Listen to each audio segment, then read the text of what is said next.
होली की आत्मा। बचपन से शहर में रहने वाला मनोज इस साल होली की छुट्टियों में अपने गांव दुर्गापुर वापस आता है, जहां उसे देख पूरा गांव खुशी से झूम उठता है। जब गया था तब इतना सा था और अब देखो कितना बड़ा हो गया है। हाँ सरपंच जी, जब मैं गया था तब आप भी बहुत जवान थे और अब देखो कितने बूढ़े हो गए हैं आप। चला चलो बढ़िया है। बच्चा घर वापस आ गया। इसी खुशी में आज रात पार्टी होगी। क्या बात है, गांव में भी पार्टियां होने लगी। वैसे अगर पार्टी की बात है तो आज क्यों सीधा होली पार्टी करते हैं। होली पार्टी की बात सुन चहल पहल में अचानक सन्नाटा छा जाता है, जिसे देख मनोज को कुछ अजीब लगता है। लेकिन तभी सरपंच बात पलट देता है। अब बहुत देर हो गई, चलो सब अपने घर चलो, पार्टी के बारे में कल सोचेंगे। मनोज भी मम्मी पापा के साथ घर आ जाता है, पर होली पार्टी और उस पर पूरे गांव की खामोशी वाली बात अभी तक उसके जहन से निकलती नहीं। पापा, होली पार्टी की बात पर सब चुप क्यों हो गए थे? अरे होगी उनकी कोई अपनी बात। मुझे गांव की पंचायत ही थोड़ी पता है। थक गया हूँ, चलो सो जाते हैं, कल बात करते हैं। पापा की बात मानते हुए मनोज भी सोने चला जाता है। आज तो छुपा लिया, लेकिन हफ्ते बाद जब होली का दिन आएगा तब इसे कैसे रोकोगे?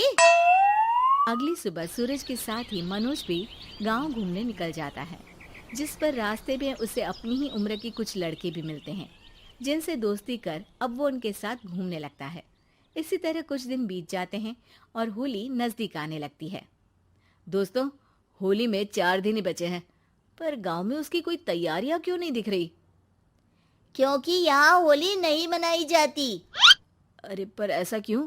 वो राजा भूषण। अरे तुम 4 दिन के लिए आए हो, क्या इतना सोच रहे हो? चलो कुछ खाने चलते हैं। इसी के साथ एक बार फिर होली की बात को टलते हुए देख मनोज को शक होने लगता है। वो घर पहुंचते ही इंटरनेट पर अपने गांव और राजा भूषण के बारे में जानकारी निकालने लगता है। क्या? मुझे आज तक ये नहीं पता था। ऐसा कैसे? किसी ने मुझे कुछ बताया क्यों नहीं? सारी जानकारी लेने के बाद मनोज गांव वालों या अपने मम्मी पापा से कुछ पूछे बिना खुद ही उसकी सच्चाई के बारे में छानबीन करने लगता है, जिसके चलते वो राजा भूषण की हवेली में पहुंचता है। वाह, क्या हवेली है यार। पर क्या यहाँ सच में कोई भूत है? हेलो भूत जी, कोई है क्या? हम इस साल गांव में होली सेलिब्रेट कर रहे हैं, क्या आप उस पर थोड़ा इंटरव्यू देंगे? मनोज के ऐसा बोलते ही गांव में तूफान उठ जाता है और हवेली में रखी सारी चीजें हिलने लगती है। एक अदृश्य शक्ति मनोज को धक्का देकर हवेली से बाहर निकाल दरवाजा बंद कर लेती है। ये सब देख मनोज हैरान रह जाता है। क्या अभी मुझे हवा ने धक्का देकर बाहर निकाल दिया? मेरे होते हुए इस गांव में कभी होली नहीं मन सकती, इसलिए दोबारा ऐसी कोशिश भी मत करना, अंजाम बुरा होगा। आवाज सुन मनोज हैरानी से इधर उधर देखने लगता है, पर उसे कोई दिखाई नहीं देता। वो गांव वापस आ जाता है, जहां तूफान की वजह से सब कुछ तहस महस हो चुका होता है।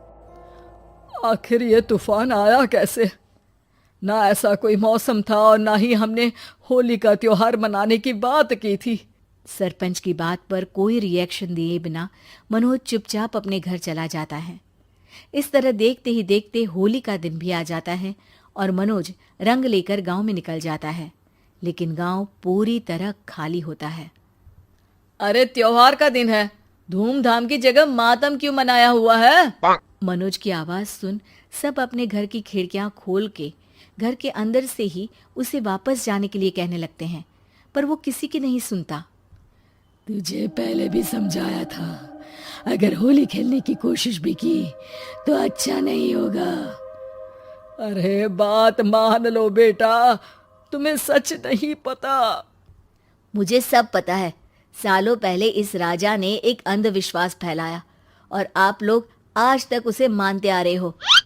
अरे बेटा, जब तुम पैदा भी नहीं हुए थे उससे भी बहुत पहले से इस गांव पर होली का श्राप है।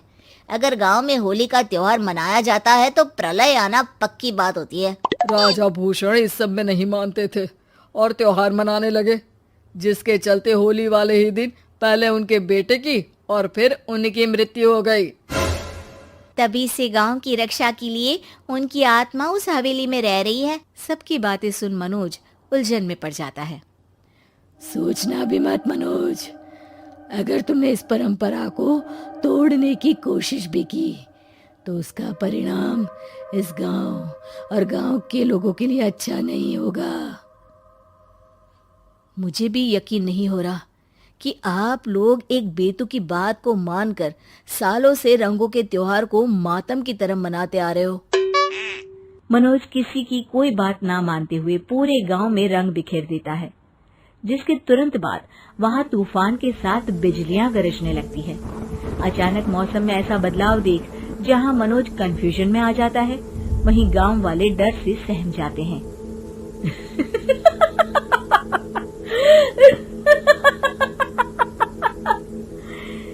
इस लड़के ने हमारे जैसे सिर्फ अपने स्वार्थ के लिए नहीं बल्कि पूरे गांव की खुशियों के लिए यहाँ होली मनाई है, जिस वजह से अब इस गांव पर होली का श्राप टूटता है। ऐसा बोलकर राजा का भूत वहां से गायब हो जाता है, जिसके बाद गांव के लोग धूमधाम से होली मनाते हैं। खुशियों के रंग गांव में बिखरे ही होते हैं कि अगली सुबह अचानक मनोज कहीं गायब हो जाता है और एक बार फिर गांव में होली का नया राज शुरू हो जाता है।